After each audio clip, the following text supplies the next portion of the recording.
Class 11, Chapter 1st, Changing Trends and Career in Physical Education, Part 3। Chapter first में हम पहले ही कर चुके हैं meaning and definition of physical education और aims and objective of physical education पहले दो पार्ट्स के अंदर। इस पार्ट में हम करने वाले हैं part 3, career option in physical education. तो बात स्टार्ट करते हैं career option in physical education की। मोस्टली लोग अनअवेयर होते हैं, उनको नहीं पता होता कि कितने सारे ऑप्शंस अवेलेबल है फिजिकल एजुकेशन को एज अ करियर चूज करने के अंदर। क्लास 11 से ही ये टॉपिक डाला जाता है ताकि हम शुरू से ही ये जान पाए कि हमारे पास कितना बड़ा स्कोप है as a career in physical education. तो बारी बारी से हम सारे ऑप्शंस को देखेंगे, क्या क्या ऑप्शंस अवेलेबल है as a career in physical education. बात करते हैं सबसे पहले टीचिंग रिलेटेड करियर्स की। यही सबसे नोन, सबसे कॉमन करियर ऑप्शन है। इसके बारे में हम सभी जानते हैं क्योंकि हमने शुरुआत से ही अपने स्कूल्स में, अपने कॉलेजेस में, अपने फिजिकल एजुकेशन टीचर को, योगा टीचर को, स्पोर्ट्स टीचर को, सबको हमने शुरू से ही देखा है।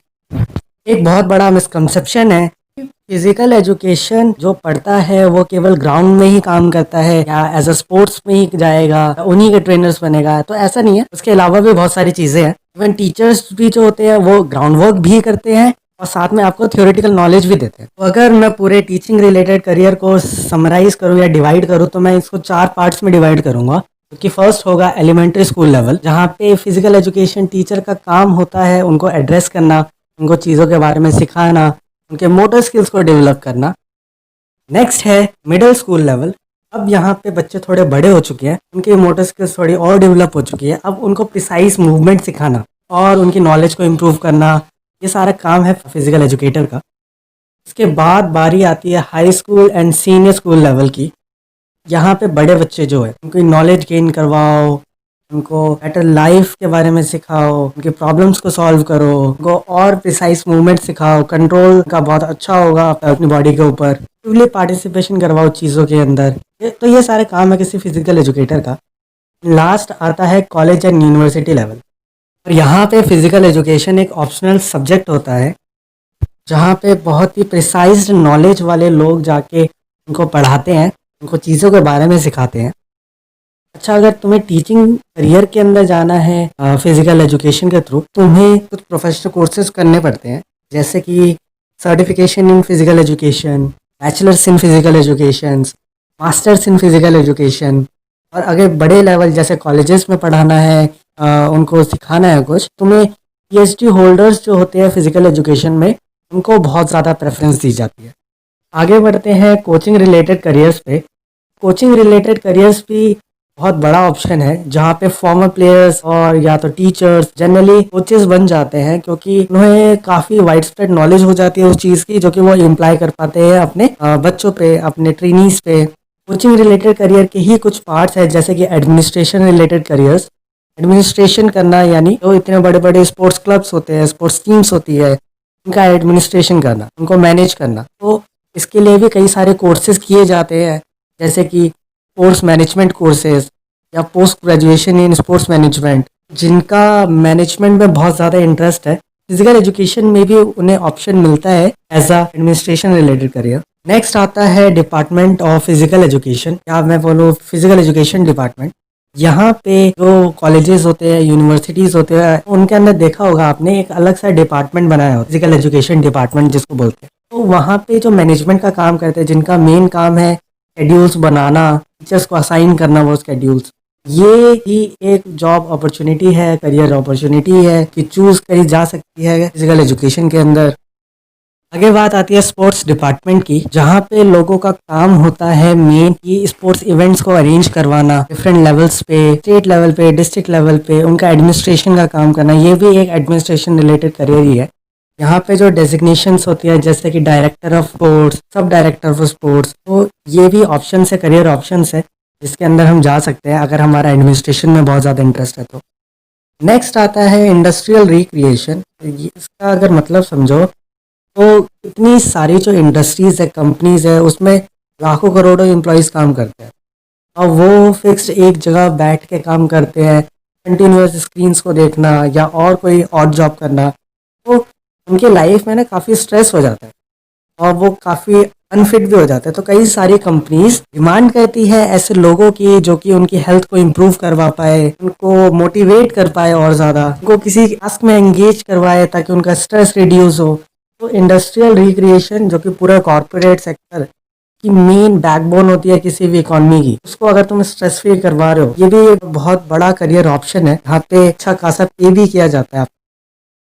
एंड फाइनली लास्ट आता है sports facilities management. Sports facilities management के अंदर क्या क्या चीजें आती है, जैसे कि स्टेडियम्स होते हैं, ग्राउंड्स होते हैं, उनको जो मैनेज करने का काम करते हैं, जो कि उस जगह को मेंटेन करवाएंगे, उनको अप्रोप्रिएट बनवाएंगे किसी स्पोर्ट्स के लिए। जैसे कि अगर मैं बोलूँ एक क्रिकेट का ग्राउंड, तो वो कहाँ पे कितनी दूर पे विकेट्स होनी चाहिए, या मैं बोलूँ एक बास्केटबॉल का कितनी हाइट पे हम नेट सेट करें, ये सारा जो काम है वो कोर्स फैसिलिटी मैनेजमेंट का होता है। वो तभी कर सकता है जब उसको नॉलेज होगी उस बारे में। तो डिमांड करते हैं क्या, ऐसा बंदा जो कि फिजिकल एजुकेशन को जिसने एज अ करियर चूज किया हो, तो वो इन फील्ड्स में भी बहुत अच्छी तरीके से जा सकते हैं।